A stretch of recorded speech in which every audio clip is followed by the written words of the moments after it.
এতিয়া শুনিবলৈ পাইছোঁ আমাৰ ISBT গোটেইখিনি প্ৰাইভেট হ'বলৈ হৈছে। সেইটোতো আমাৰ সমস্যা আছে।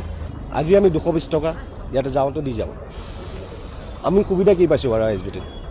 বাথৰুমত গ'লে আমি পইচা দিব লাগে, যিমান বাৰ যাওঁ তিমানবাৰে পইচা লয়, কিন্তু আমাৰ গাড়ী ষ্টাফৰ একো সুবিধা নাই। প্ৰাইভেট হ'বলৈ গ'লে আজি যিটো 220 টকা দি আছোঁ সেই পইচাটো যাই কেনে ডাবল হ'বগৈ। এই যে আমি গোটেই ৰাতিটো গাড়ী চলাই সেইকাৰণে কামাইখিনি আনি মালিকক দিওঁ, মালিকে আমাক খৰাকি দিয়ে। আমি যদি ক'ৰবাত খৰচা কৰি যাওঁ তাৰ পৰা বচাইহে মালিকে আমাক 2 টকা দিয়ে। সেই 2 টকাটোৰ পৰা আমি 1 টকা পাম। তেলৰ দাম বাঢ়িছে, গাড়ী ভাড়া বৃদ্ধি হোৱা নাই, টোল টেক্স বাঢ়ি গ'ল, তেলৰ দাম বাঢ়ি গ'ল, গেছৰ দাম বাঢ়ি গ'ল, কিন্তু আমাৰতো ড্ৰাইভাৰ ষ্টাফৰ 1 টকাও বঢ়া নাই, না চেলাৰী পাওঁ না কি পাওঁ। মুখ্যমন্ত্ৰী ছাৰক আহ্বান জনাওঁ যে চব বস্তুবিলাক প্ৰাইভেট হ'ব নালাগে, কিছুমান অনুষ্ঠান ৰাজহুৱা হিচাপে ৰাখিব লাগে, ৰাইজৰো অনুৰোধ।